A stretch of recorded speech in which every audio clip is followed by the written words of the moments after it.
अस्सलाम वालेकुम dear viewers. आज की वीडियो में हम देखने जा रहे हैं कि कैसे आप घर बैठ के खुद ही अपना इनकम टैक्स रिटर्न फाइल कर सकते हैं। ठीक है, तो सबसे पहले आपने क्या करना है, गूगल क्रोम ओपन करना है और FBR की वेबसाइट ओपन करनी है irs.fbr.government.pk। ठीक है, ये आपके सामने इंटरफेस आ जाएगा। यहाँ पे आपने रजिस्ट्रेशन नंबर यानी कि अपना CNIC एंटर करना है और नीचे अपना पासवर्ड एंटर करना है। ठीक है, और लॉगिन कर लेना है।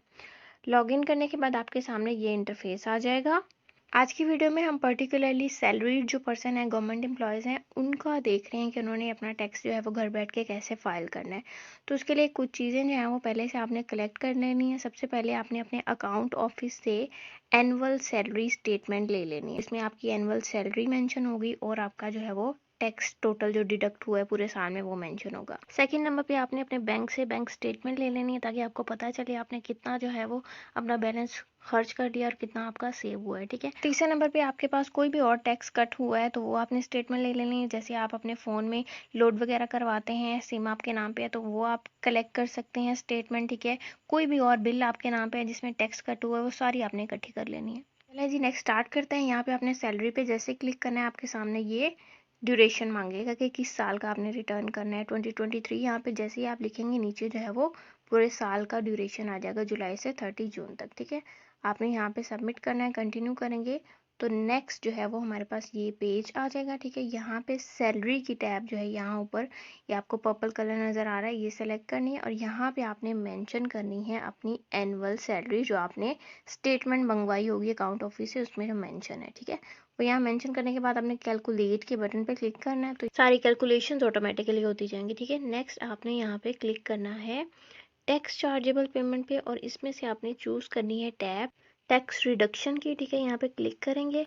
ये टैब जो है वो सिर्फ फुल टाइम गवर्नमेंट टीचर्स ने फिल करनी है। ठीक है, उनको टैक्स में रिलैक्सेशन मिलती है और ये अमाउंट आपने अपनी जून की सैलरी स्लिप से देखनी है जिस भी ईयर का आप फिल करें। जैसे आपको मैंने यहाँ दिखा दिया, ये जून की सैलरी स्लिप है, यहाँ पे लिखा हुआ है टैक्स एग्जेम्प्टेड। ठीक है, ये वाली अमाउंट आपने यहाँ मेंशन करके कैलकुलेट का बटन प्रेस कर देना है।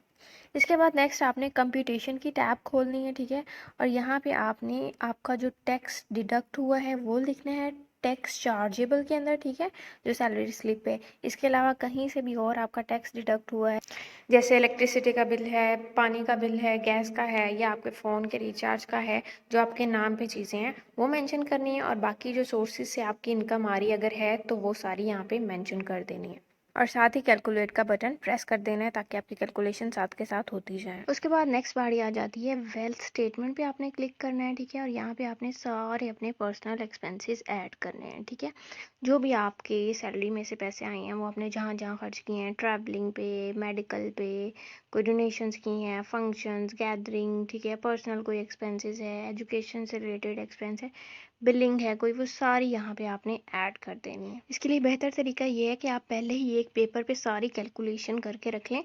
जितनी आपने अपनी अमाउंट जो है वो सेव करनी है वो सेविंग के लिए अलग से निकालें और जो बाकी आपकी एनुअल सैलरी में से अमाउंट है वो सारी की सारी जो है ना वो आप डिसाइड कर लें कि आपका कितना एक्सपेंस किस फील्ड में आया, ट्रैवलिंग पे कितना लगा है, मेडिकल पे कितना लगा है, वो सारी कैलकुलेट करके रख लें और ओवरऑल जो आपका एक्सपेंसेस है टोटल, ठीक है, आपकी जो सेविंग है वो टोटल जब आप सम करें ना तो आपकी एनुअल सैलरी के इक्वल बनना चाहिए। चलें जी, यहाँ मैंने सारे एक्सपेंसेस ऐड कर दिए हैं। इसके बाद आपने कैलकुलेट के बटन पर क्लिक करना है। ठीक है, ताकि सारी कैलकुलेशन जो है वो ऐड अप होकर टोटल आ जाए। हमारे पास ये ऊपर आ गया 467 जो आपका टोटल एक्सपेंस हुआ है। ठीक है, उसके बाद नेक्स्ट आपने जाना है पर्सनल एसेट पे। यहाँ पे आपने अपनी सेविंग रखनी है, यानी कि कोई भी पैसे आपने जमा किए हैं या आपकी कोई प्रॉपर्टी बन रही है साथ के साथ वो आप यहाँ मेंशन करें। ये आपके लिए ही बेहतर है क्योंकि रिटायरमेंट पे कोई प्रॉब्लम ना हो कि आपके पास इतना पैसा कहाँ से आया या कोई भी सेविंग प्रॉपर्टी है वो कैसे बनी।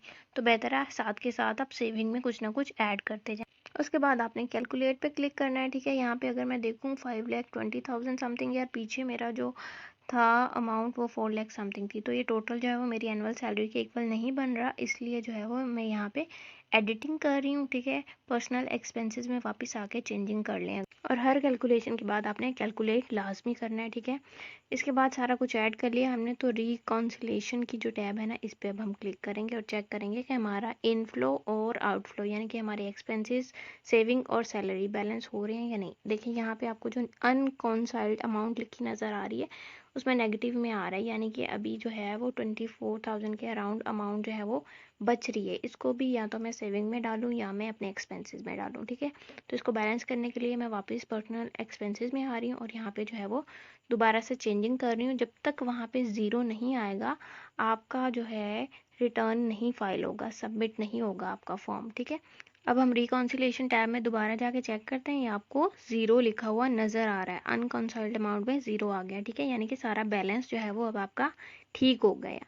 तो अब जो है वो आपका फॉर्म जो है वो सबमिट हो सकता है, ठीक है। यहाँ पे अब आपने सेव करना है, सेव करने के बाद सबमिट पे क्लिक करना है। अगर आप फर्स्ट टाइम सबमिट कर रहे हैं तो आपके पास एरर आएगा ये ऑरेंज कलर में, ठीक है, net acid of previous year not declared, यानी कि पिछले साल तो जाहिर है आपने फिल ही नहीं किया तो यहाँ पे आपने नेट एसिड प्रीवियस ईयर में ज़ीरो एंटर करना है, क्योंकि आप फर्स्ट टाइम कर रहे हैं। अगर आप दूसरी दफ़ा तीसरी दफ़ा कर रहे हैं तो ऑटोमेटिकली फैच होके आ जाएगा, ये एरर आएगा ही नहीं, ठीक है। उसके बाद सबमिट करें, सबमिट हो जाएगा आपका फॉर्म। उसके बाद एंड पे जो है वो आपसे 4 डिजिट पिन मांगेगा। जब आपने रजिस्ट्रेशन की होगी आपको एक मैसेज आया होगा जिसमें 4 डिजिट पिन मेंशन किया होता है, वो आपने देना है और फाइनली आपका फॉर्म सबमिट हो जाएगा। थैंक यू सो मच, अल्लाह हाफिज़।